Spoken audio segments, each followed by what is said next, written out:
Gadis di depan mataku ini. Keesokan harinya, dalam perjalanan menuju pelatihan militer, dia sedang mendengarkan musik di dalam mobil. Namun tanpa diduga, dia justru ketahuan oleh pelatih. Kamu yang pakai earphone itu, lepas earphone-mu, lalu ulangi apa yang baru saja saya katakan. Melihat dia tak bisa jawab, aku langsung membantunya keluar dari situasi itu. Barusan kamu bilang apa? Kami bertiga memang yang tersisa. Tapi bukan berarti kami tidak berguna sama sekali. Kami mewakili kehormatan barisan ke-9. Sudahkah saya persilakanmu duduk? Di barak militer, semua tindakan harus ikuti perintah. Sekarang bukan waktunya dengarkan musik. Saat latihan, aku dengan cemas mencari dia di antara kerumunan, tapi tak kusangka ketika dia melewati palang, karena kelelahan, dia tiba-tiba terjatuh. Melihat itu, aku sangat khawatir dan ingin membantunya berdiri, tapi pelatih malah mencegahku.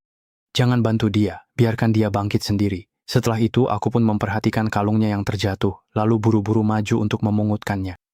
Dan adegan ini kebetulan dilihat oleh pelatih. Apa yang kamu lakukan? Siapa yang menyuruhmu keluar? Kamu mengerti disiplin atau tidak? Setelah latihan di Aula Buddha selesai, aku melihat dia di antara kerumunan, lalu segera merentangkan tangan untuk mengembalikan kalungnya. Kami berdua sangat senang, dan justru karena kejadian ini, hubungan kami pun perlahan menjadi lebih dekat. Keesokan harinya, demi berterima kasih padaku, dia sengaja datang ke lapangan sepak bola untuk menontonku bertanding. Di lapangan, aku tampil luar biasa. Menarik perhatian seluruh penonton.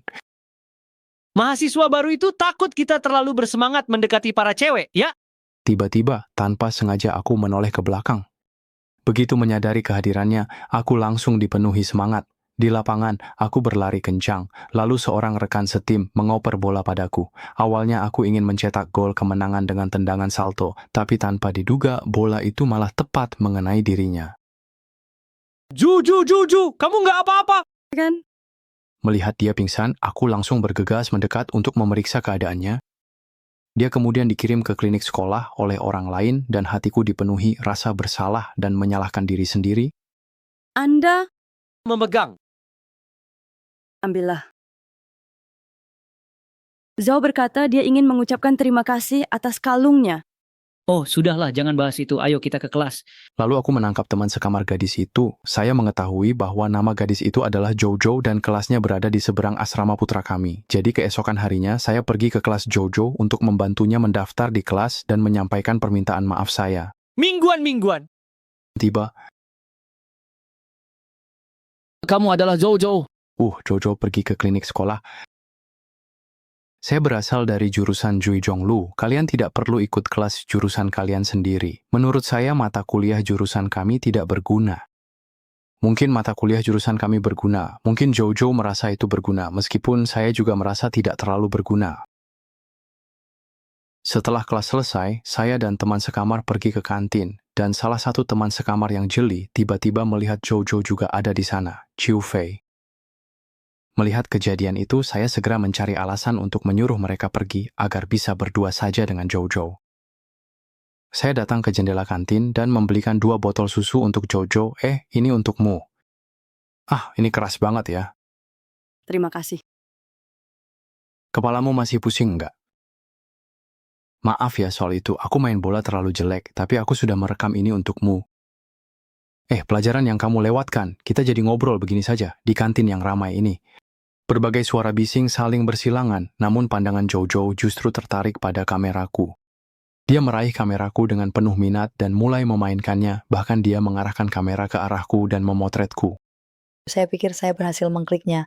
Oh, tidak apa-apa. Terima kasih telah mengambil foto untukku. Lalu aku mengeluarkan posternya dan ingin mengundang Jojo untuk menghadiri pesta penyambutan. Namun setelah hening sejenak, dia menolak ajakanku.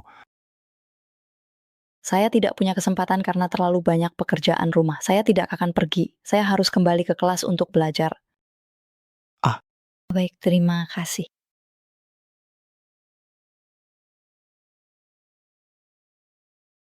Namun saya tidak menyerah. Sejak saat itu saya mulai mendekatinya. Saya tahu dia suka membaca, jadi saya pergi ke perpustakaan setiap hari dan berpura-pura bertemu Jojo di antara deretan rak buku. Mengapa kamu di sini? Dia tidak dapat menemukan buku yang disukainya di perpustakaan, jadi dia bertanya kepada administrator. Guru, apakah Anda memiliki buku Le Corbusier menuju arsitektur baru? Le Corbusier tampaknya Tidak pernah. buku. Ini Begitu mendengar itu, tanpa pikir panjang aku langsung bilang aku punya buku itu. Bahkan bilang kalau besok ketemu, aku akan memberikannya. Nanti kalau aku sudah dapat, aku kasih ke kamu. Sejak hari itu, aku mulai mengajak teman sekamarku berkeliling ke semua toko buku di sekitar kampus. Satu persatu kami cari, tapi setiap kali selalu pulang dengan kecewa. Saat aku sedang bingung, tiba-tiba teringat kalau aku punya teman sekelas yang berjualan buku. Mungkin saja dia punya cara. Kobusi, tentu saja ada. Aku bilang padamu, tidak ada buku yang tidak bisa ditemukan di toko kecil ini.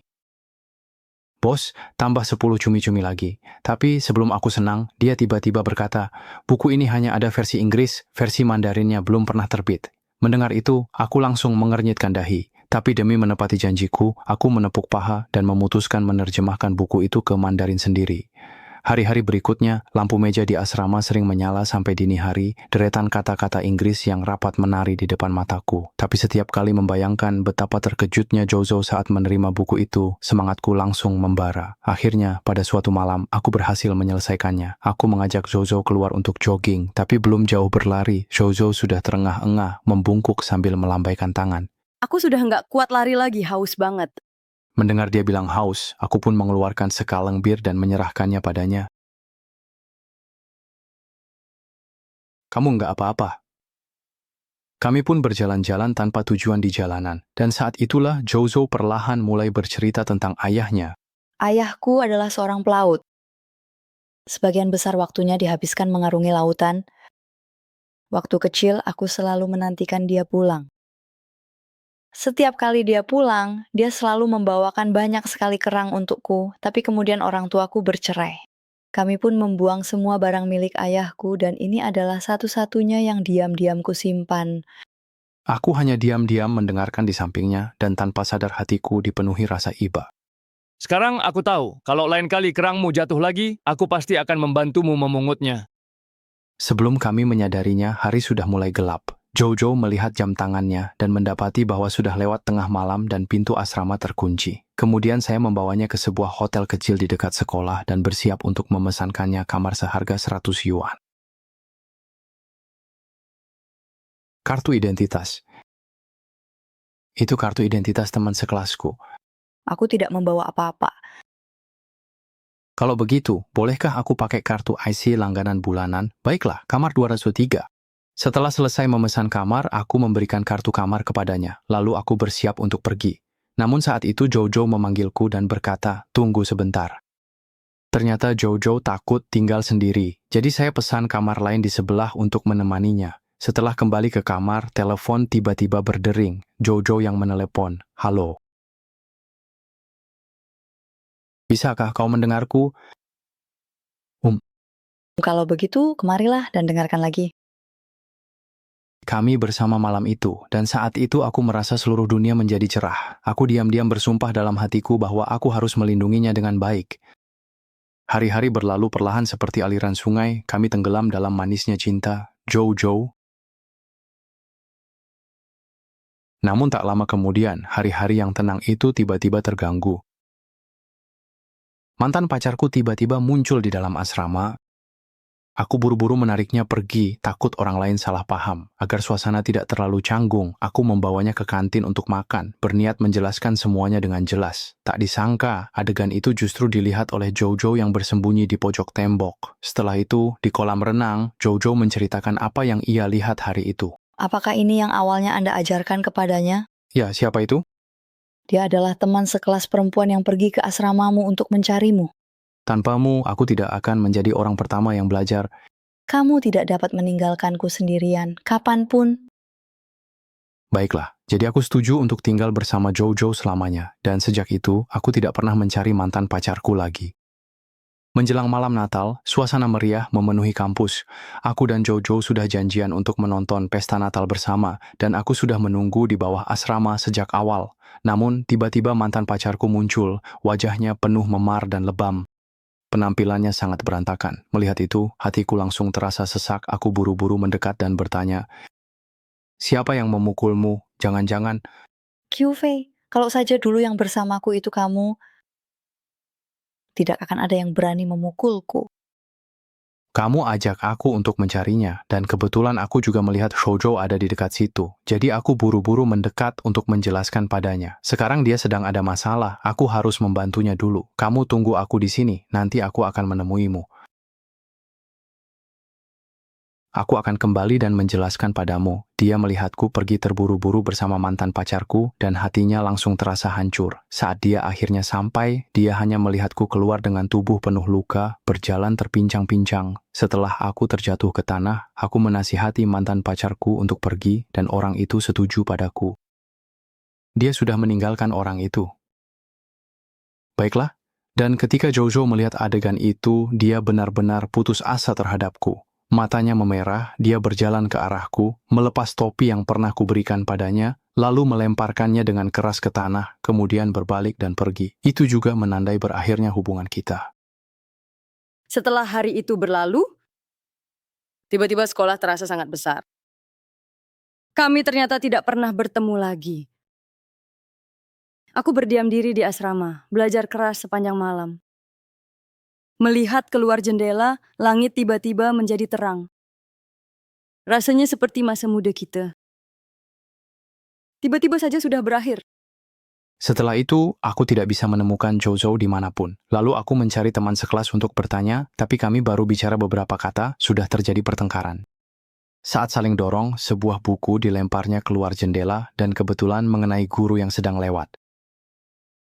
Kami dibawa ke ruang tata usaha, dan saat guru menanyai kami, aku yang menanggung tanggung jawab untuknya.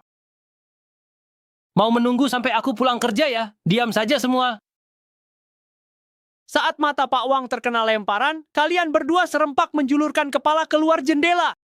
Sebenarnya meski kalian tidak bicara, aku juga tahu siapa pelakunya.